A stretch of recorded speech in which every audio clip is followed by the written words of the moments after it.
Ja,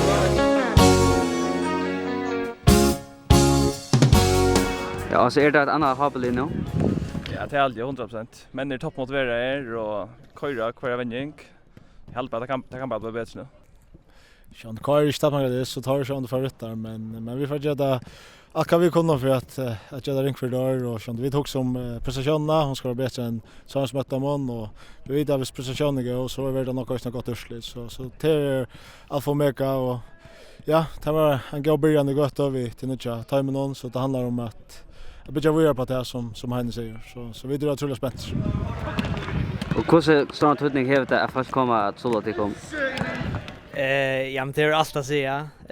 Nu ser man att han ser en 18 grader och sol och ja, fantastiskt väder så vi då vana att allt som kunde komma om man kunde att komma att stå lockon till det här bruk för det ger det eka. Ja, jag hjälper vi får inte åka då, för jag vinner. Vi får alltid vinna, så det.